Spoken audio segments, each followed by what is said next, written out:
जी, बिस्मिल्लाहिर्रहमानिर्रहीम। तो आज हम लोग अपने पाइथन के लेक्चर नंबर 2 में हैं, जहाँ पे हम लोगों ने देखना है पाइथन कमेंट्स के बारे में। लास्ट टाइम हम लोगों ने प्रिंट स्टेटमेंट को देखा था कि हम लोग अपना नाम कैसे प्रिंट करवा सकते हैं। तो कमेंट्स की बात करते हैं। कमेंट्स ऐसी लाइन होती हैं या ऐसी स्टेटमेंट्स होती हैं जिन्हें कि कंपाइलर या इंटरप्रेटर कंपाइल नहीं करता, यानी ट्रांसलेट नहीं करता या एग्जीक्यूट नहीं करता।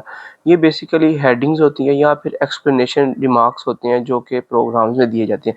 जैसा कि हम लोग अपनी डेफिनेशन की तरफ चलते हैं, लेकिन उससे पहले मैं आपको एक चीज़ बताता चलूँ कि कमेंट्स की दो टाइप्स होती हैं।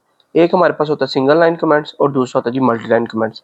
सिंगल लाइन कमेंट यूज़ होता है सिर्फ और सिर्फ एक लाइन के कमेंट के लिए, और अगर हम लोग चाह रहे हैं कि हमारा कमेंट एक लाइन से ज़्यादा है तो उसको मल्टी लाइन कमेंट बोलते हैं। ठीक है, तो चलिए इसकी डेफिनेशन की तरफ आते हैं। ये आप लोग देख रहे हैं पाइथन कमेंट्स। तो लिखा हुआ जी lines that are not executed by the Python interpreter. ऐसी लाइन्स जो कि जिन्हें कंपाइलर या इंटरप्रेटर एग्जीक्यूट नहीं करता, उसे क्या बोलते हैं? कमेंट्स बोलते हैं। आगे लिखा हुआ है they are used to provide explanations. ये हमें कुछ तफसील बता रही होती हैं, और नोट्स फॉर द कोड। ठीक है, उसके अलावा लिखा हुआ है single line comment start with the hash symbol. यहाँ पे सिंगल लाइन कमेंट जो स्टार्ट हो रहा है, ये आप लोग देख भी सकते हैं यहाँ पे, this is a single line comment. तो ये हैश सिंबल के साथ स्टार्ट होता है।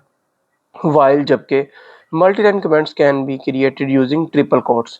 हम लोग ट्रिपल कोट्स को इस्तेमाल करते हुए मल्टी लाइन कमेंट्स बना सकते हैं। At the beginning and the end as shown below. ये देखें आप, ये ट्रिपल कोट है, ये स्टार्ट हुआ, ये आपने कमेंट लिखना है और ये लास्ट खत्म हो गया। तो चलिए मैं आपको जाके इसके IDE पे दिखाता हूँ। ये तो अगर मैं यहाँ पे ये लिख देता हूँ तो ये हो जाएगा this is a single line comment. तो ये हमें नज़र आ रहा है ये सिंगल लाइन कमेंट है। ठीक है, इसी तरह अगर मैं चाह रहा हूँ जी मल्टी लाइन कमेंट हो, तो मैं जो कोटेशन वाला मार्क है उसे एक मरतबा ये हो गया और साथ ये 3 मरतबा हो गया। ठीक है, इसके बाद मैंने दिस इज अ मल्टी, उसके बाद देते हैं लाइन, इसके बाद देते हैं जी कमेंट। ठीक हो गया, और ये ट्रिपल कोट इसमें, ये तो ये ट्रिपल कोट्स के साथ होता है। ठीक है, तो ये तो हो गई हमारी कमेंट्स की बात कि कमेंट्स हम लोग सिंगल लाइन भी हो सकते हैं हमारे पास और मल्टी लाइन भी। ये अब मैं इसे डिलीट कर देता हूँ। दोबारा बुक की तरफ चलते हैं अब हम लोग। ये तो यहाँ तक बात हो गई। अब अगली बात जो कि थोड़ी ज़्यादा ज़रूरी है वो है जी variables, data types and input output. सबसे पहले हम लोग बात करते हैं वेरिएबल्स। वेरिएबल्स क्या होते हैं? स्टोरेज कंटेनर बोलते हैं इनको, मेमोरी कंटेनर बोलते हैं, ये नेम ऑफ मेमोरी सेल्स होते हैं। ठीक है, और ये यूनिकली आइडेंटिफायर होते हैं। आप ये इमेजिन करें कि हम लोग जो भी वैल्यू दे रहे हैं वो कहीं ना कहीं स्टोर हो रही है। अब जहाँ पे वो स्टोर हो रही है उस मेमोरी लोकेशन का जो नाम होगा उसे वेरिएबल बोलते हैं। इनके बारे में एक और सबसे ज़्यादा इंटरेस्टिंग चीज़ जो हम सबको पता होना चाहिए वो ये है कि वेरिएबल की जो वैल्यू होती है वो चेंज हो सकती है। यानी हम ये कह सकते हैं कि द वैल्यू ऑफ वेरिएबल में change during the execution of the program, के प्रोग्राम के एग्जीक्यूशन के दौरान वेरिएबल की वैल्यू चेंज हो सकती है। तो इसकी अब डेफिनेशन की तरफ चलते हैं। A variable is a storage container. एक स्टोरेज कंटेनर होता है इन अ कंप्यूटर मेमोरी, कंप्यूटर की मेमोरी में, डेट अलाउज स्टोरेज, जो हमें अलाउ कर रहा था कि हम लोग क्या करें कि डेटा को स्टोर करवा सकें, रिट्रीव करवा सकें, एंड मैनिपुलेशन ऑफ डेटा, और डेटा पे कोई ना कोई प्रोसेसिंग करवा सकें। The value of a variable can be change throughout the execution of a program. एक प्रोग्राम की एग्जीक्यूशन के दौरान हम लोग वेरिएबल की वैल्यू को चेंज कर सकते हैं। ठीक है, जैसा कि ये एग्जांपल है, इसके थ्रू समझते हैं कि हमें पहले एज 71 दी हुई है, फिर इसको प्रिंट करवाया गया, फिर एज 60 कर दी और फिर इसको प्रिंट करवाया। तो चलिए इसको हम लोग अपने IDE पे जाके देखते हैं। तो सबसे पहले हम लोग लिखेंगे जी एज इक्वल टू 71।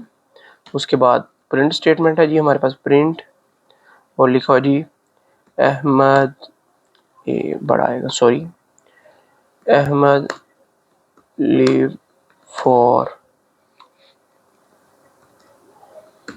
एज आ गया और ईयर्स। ठीक है, ये मैंने करवाया। तो ये मैं आपको रन करके दिखाता हूँ यहाँ पे। तो इसको रन करते हैं। ये अहमद लिव फॉर 71 ईयर्स। अब यही इस पूरे को मैं कॉपी करता हूँ Ctrl+C के साथ, और इसको पेस्ट कर देते हैं यहाँ पे। और अब मैं 71 की बजाय मैं इसको 60 करता हूँ, जैसे कि आपकी बुक में लिखा होगा 60, और अहमद की जगह उन्होंने लिखा होगा जी इकबाल। ठीक हो गया। तो अब आप देखें पहले एज की वैल्यू 71 है, उसके बाद ये 60 शो होगी। तो चलिए कोड को रन करते दोबारा। तो ये आप देख सकते हैं कि अहमद लिव्ड फॉर 71 ईयर्स, ये 71 आ गया, और इकबाल लिव्ड फॉर 60 ईयर्स। अब ये एक ही वेरिएबल है, नाम भी इसका सेम है, तो इसकी वैल्यू क्या हो सकती है, चेंज हो सकती है। तो चलिए दोबारा बुक की तरफ चलते हैं।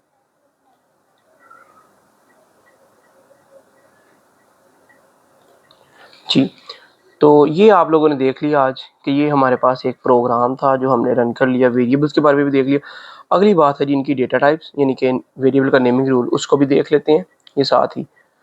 सबसे पहले हम लोगों ने ये देखना है, यहाँ पे लिखा हुआ the name must begin, start होना चाहिए किससे, विद अ लेटर। लेटर क्या हो सकता है, ए टू जी, ठीक है, ए टू जी स्मॉल लेटर में और ए टू जी कैपिटल लेटर में, यानी कि अपर केस में या लोअर केस में, और एन अंडरस्कोर या फिर अंडरस्कोर के साथ। आगे लिखा और subsequent character can include letter digits, ठीक है, लेटर्स हो सकते हैं, यानी कि दूसरा करेक्टर जो हमारे पास हो सकता है वो कोई भी लेटर दोबारा हो सकते हैं, कोई डिजिट हो सकता है, और अंडरस्कोर हो सकती है, ठीक है। स्टार्ट हमेशा आप कोशिश ये करें कि आप एक लेटर से ही स्टार्ट करें। आगे लिखा हुआ जी variable names are case sensitive, variable का जो नाम होता है वो केस सेंसिटिव होता है। केस सेंसिटिविटी का मतलब ये होता है कि कैपिटल ए स्मॉल ए के इक्वल नहीं है, ठीक है। यहाँ पे जैसे बता रहे हैं एज एंड एज, ये ए यहाँ पे कैपिटल है, are consider two different variables. ये मैं आपको जाके दिखाता हूँ आईडीई पे कि अगर मैं यहाँ पे ये लिखूंगा ना, ये आप ये मैं बताता हूँ जी, age is not equal to age, ये बताना चाह रहा हूँ कि यहाँ पे ये जो ए है ये स्मॉल केस में है और यहाँ पे ये अपर केस में, तो इसलिए ये दोनों, क्योंकि इन दोनों की आस की वैल्यू डिफरेंट होगी, तो इस वजह से ये दोनों सेम नहीं होते, ठीक हो गया।